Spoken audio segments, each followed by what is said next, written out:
Hi, welcome. Welcome back.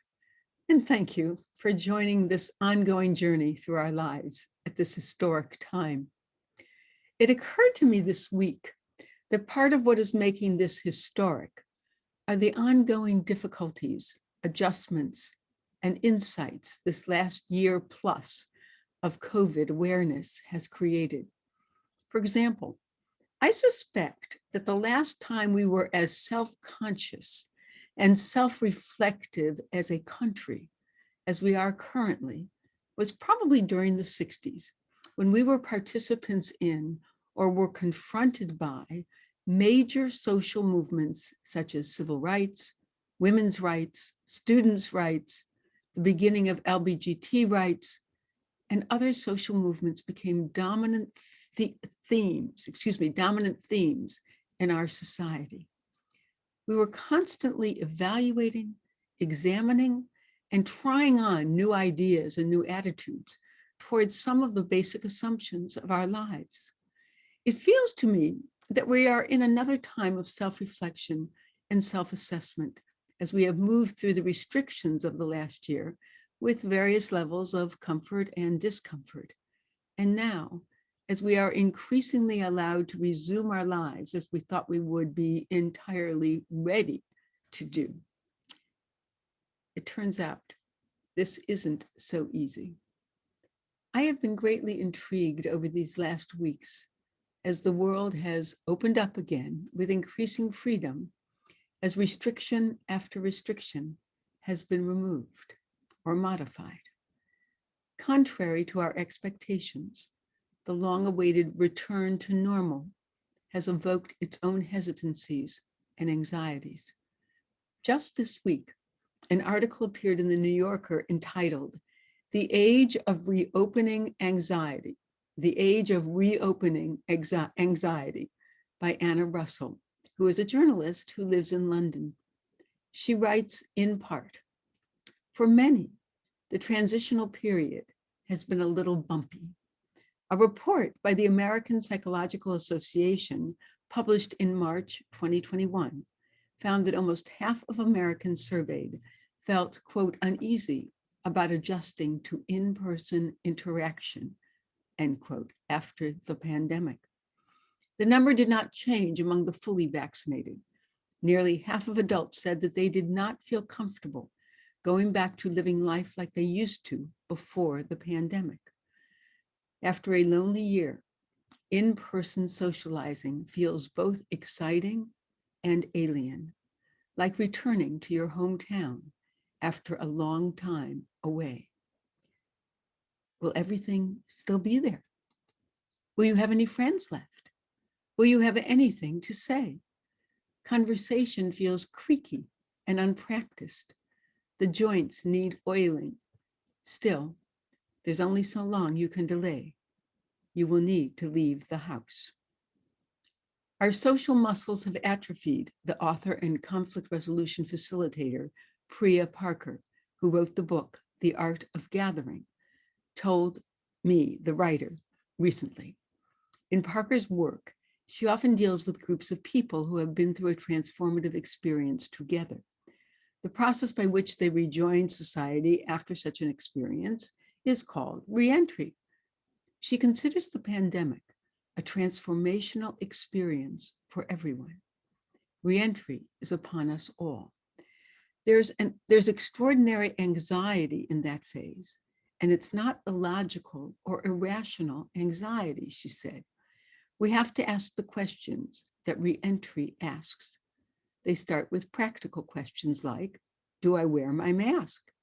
Do I say yes to this invitation? Do I take my children, even if they're not vaccinated? What seem like logistical questions are actually philosophical and existential queries, Parker said, like, who are my people? How do I want to spend my time?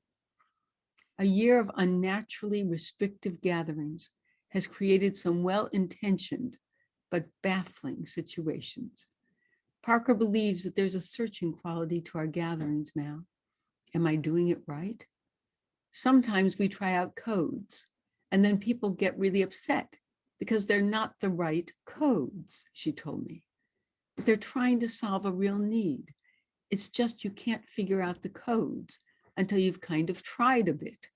So I think there's going to be a lot of crashing into each other over the next many months.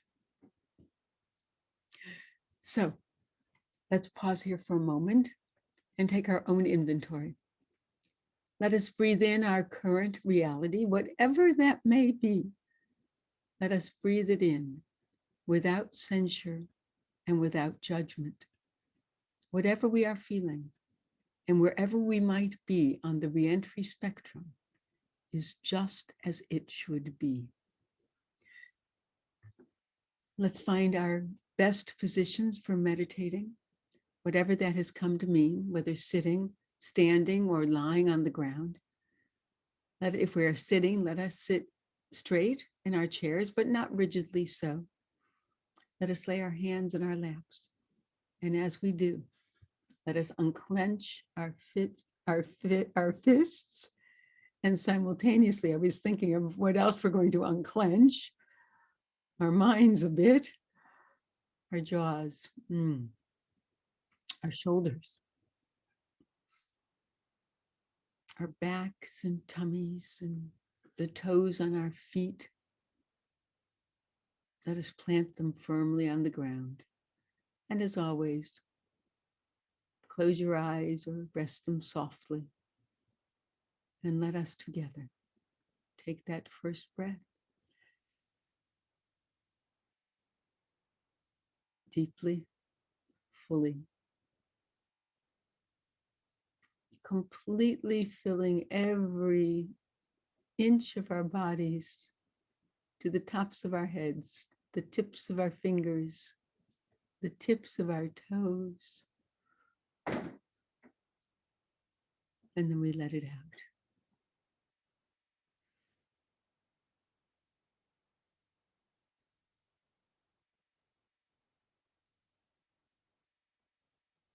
And we might even ask ourselves, in this moment, am I feeling anxious, at ease, worried? Just here,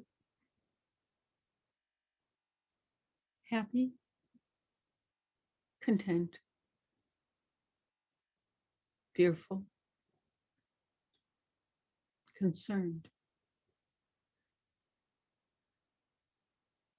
Whatever that may be, let us breathe in acceptance of where we are right now.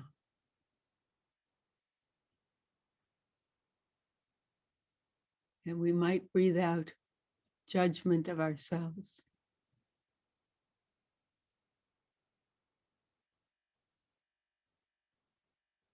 We might breathe out criticism of ourselves, as well as belittling, denying, demeaning, undermining, whatever our own feelings are.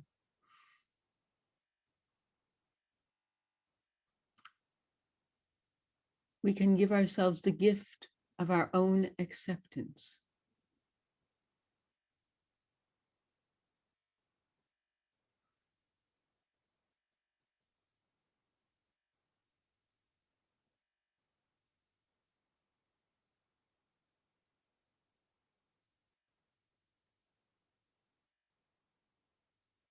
Yes, I am here. I am present. All of me. And whatever I am feeling in this moment is fine.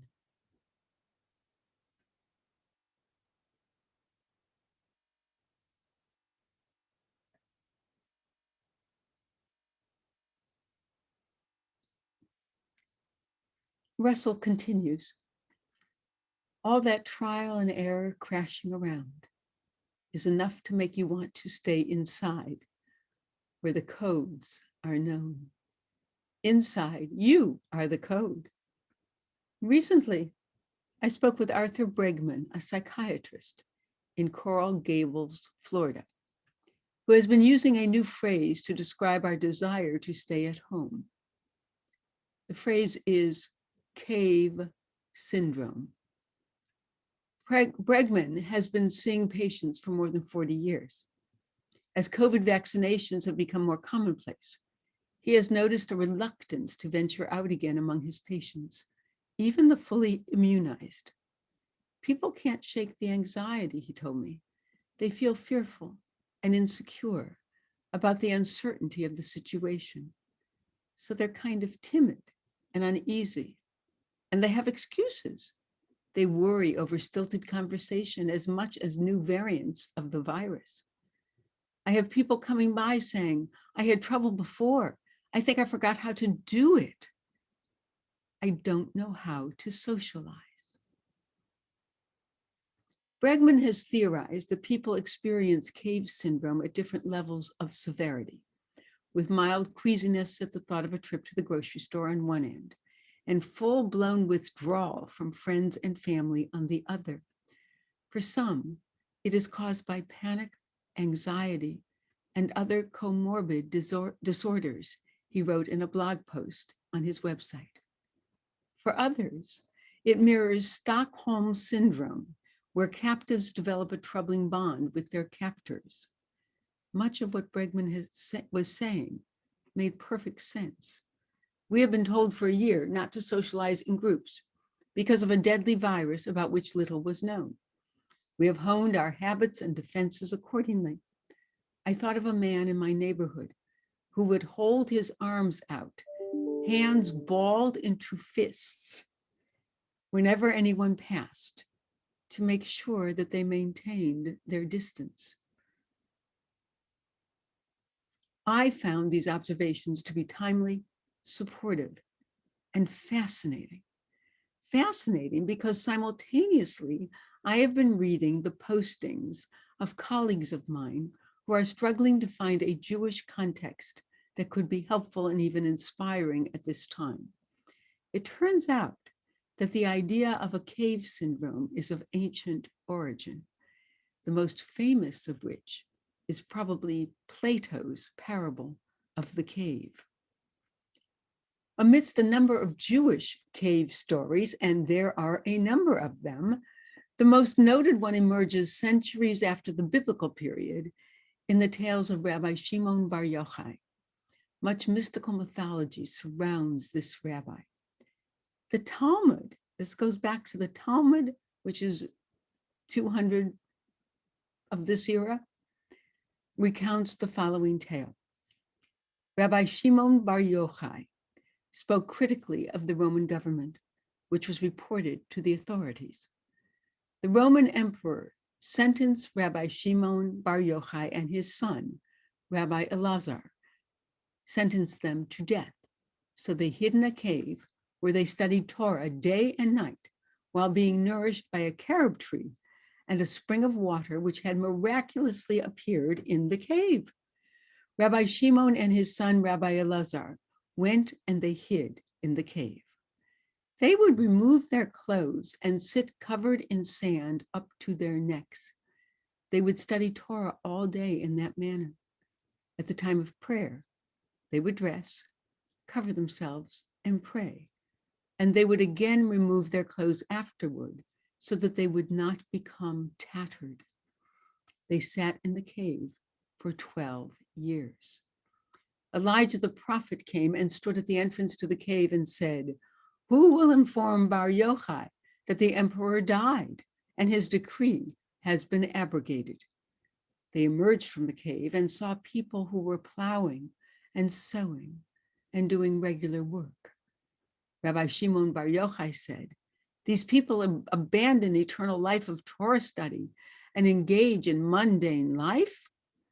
Every place that Rabbi Shimon and his son, Rabbi Elazar, directed their eyes was immediately burnt up. A divine voice emerged and said to them, "Did you emerge from the cave in order to destroy my world? Return to your cave." They again went and sat there for 12 months. Then they said, "The judgment of the wicked in Gehenna lasts for 12 months. Surely their sin was atoned in that time." A divine voice emerged and said to them, "Emerge from your cave." They emerged. Everywhere that Rabbi Elazar would strike, Rabbi Shimon would heal. Rabbi Shimon Bar Yochai hid from the world and achieved great mystical truths. Some say that within the confines of the cave, he wrote down the Zoharic secrets of Kabbalah. In emerging from the cave, the clarity of these truths led him to harshly judge and kill everyone he observed. The divine voice in this story makes it clear the purpose of life is not such truth, but ultimately the healing of the world. For Shimon, the realization is that ultimately truth must serve a higher ideal, the healing of humanity in the brokenness and blessing of the world. Coming out of the cave is a lot more complicated than it looks. There is a lot of residual anger in the story. In our own stories, there is residual anger, fear, anxiety, grief, all mixed up with relief, unfamiliarity, tentativeness, strangeness, and anticipation. Let us sit with this realization in our own experience. Let us breathe in. And as we feel the breath filling our bodies, let us find what feelings the breath may connect with if we just observe and try not to interfere.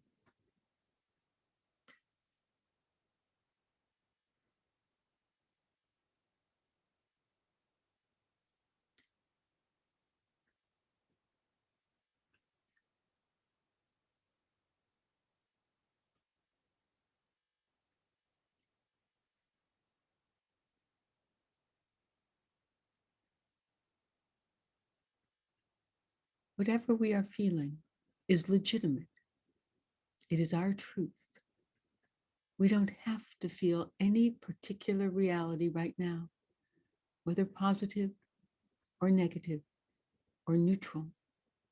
What we feel is our reality. Let us acknowledge that with our incoming breath.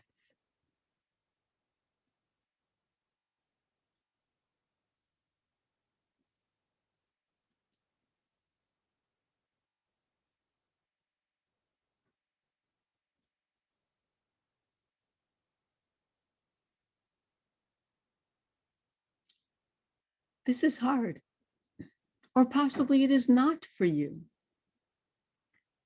We may experience any of a myriad of feelings in the ongoing journey of this pandemic. But when we can sit without judgment of our experience and watch it change day by day, week by week, news story by news story, we can open up to what is true. Thank God, we are here to observe this happening with whomever we hold dear who is still here, and we have the opportunity to grow into this moment. So let us breathe for another moment or two before we conclude.